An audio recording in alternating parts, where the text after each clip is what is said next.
Hi everyone, Ben Lukes here. I'm really glad you're watching this video today because I wanted to follow up on my previous video by sharing with you another 5 tips for succeeding at networking events. The first point I wanted to share with you is how to make a good introduction. Now in the previous video I spoke about how important it is to dress to impress, but the introduction you make when meeting someone new also plays a very significant role in making a great first impression. But introducing yourself at a networking event may not be as straightforward as you imagine it to be.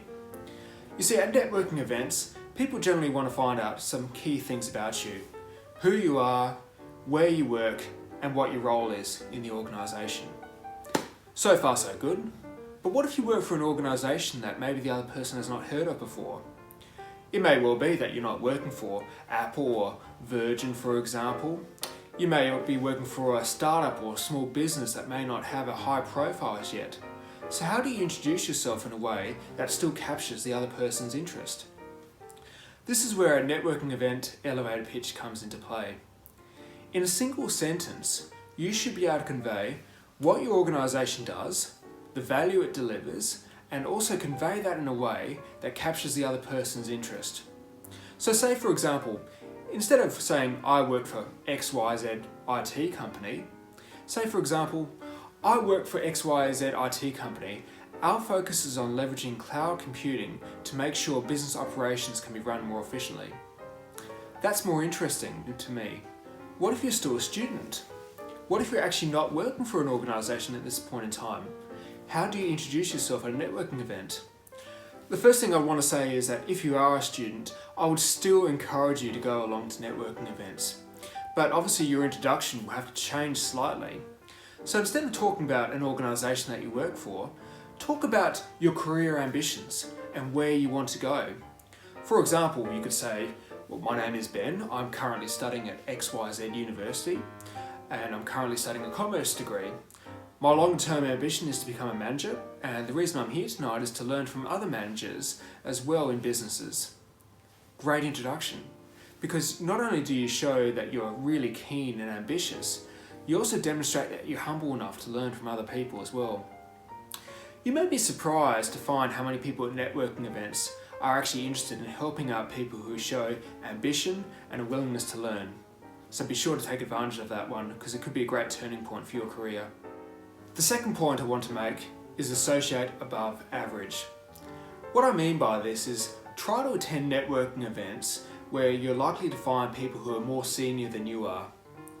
Now, if you are a student or a recent graduate, chances are any networking event you attend is going to contain people who are more senior than you are. But as I said in my previous point, don't be afraid to go along to a networking event if you are still a student.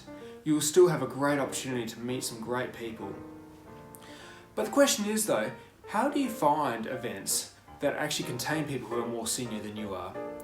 This is going to require a little bit more effort and time on your behalf.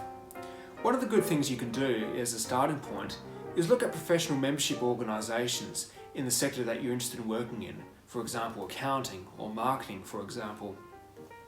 You may find that they actually have events available for members, but they also have some tickets available for non-members as well. Now, those non-member tickets may be priced slightly higher than the member tickets, but I would still encourage you to go along.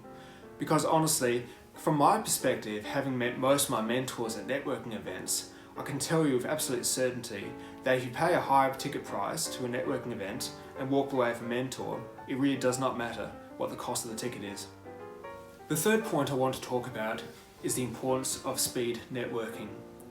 Now, some networking events you go to actually do contain a set period of time for speed networking, which is a great way to meet as many people as possible. But if you're at an event which doesn't have any speed networking components, don't be afraid to apply the speed networking concept as you interact with people within the room.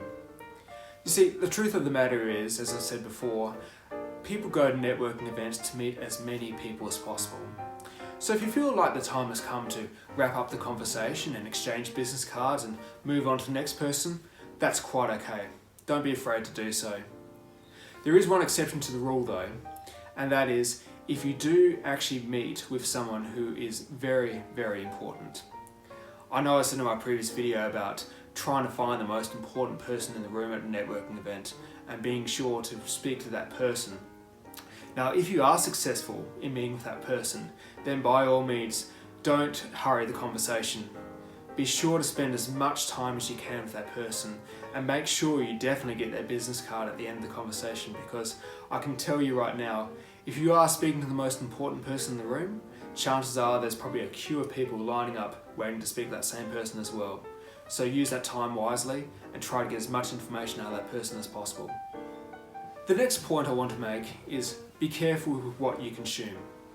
Now, I know I said that these networking videos are going to contain practical tips, so please don't think I'm being trivial here, but in all honesty, you should really be careful about the food and drink that you consume at networking events. In a practical sense, avoid finger food with dipping sauce, because honestly, if you get a stain at the front of your outfit at a networking event, it's not going to be a fun night for you. And of course, please be careful with your consumption of the free alcohol at a networking event. Just remember, when you attend a networking event, you're not only bringing yourself to the event, you're bringing your reputation too. The final point I want to make is about the art of the follow-up. One of my mentors said that the fortune is in the follow-up, and that is very true when it comes to networking events. See, the important thing to remember about networking is that it's about building relationships, but the networking event itself is really the start of a new business relationship. And the relationship building usually happens after the networking event has finished. So in the last video, we spoke about the art of receiving and giving business cards. But what do you actually do with those business cards after the networking event has ended? My suggestion would be to take those new business cards that you've obtained and email every person that you've met from the previous night.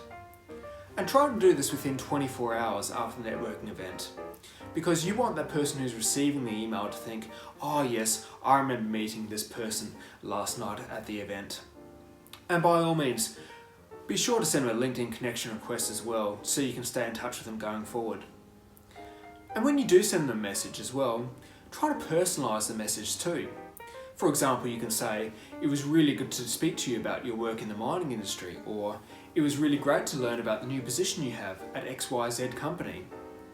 You see, the thing is that when people go to networking events, they may meet dozens of people in a single night, but there may only be a select few people who actually take the effort to contact that person and follow up with them within 24 hours after the event. Be sure to be one of those people in the select few. Thank you so much for watching the video today. I really hope it has given you some practical tips for networking events and also how to build your network after the event has concluded. Don't forget to subscribe to this channel for more videos, hit the like button below and leave a comment or question in the comment box below. Stay tuned for the next video, which is going to be focusing on mentoring, a very important topic for business students and graduates. And be sure to visit benlukes.com for more content and information today. Thank you so much for watching. I'll see you again soon.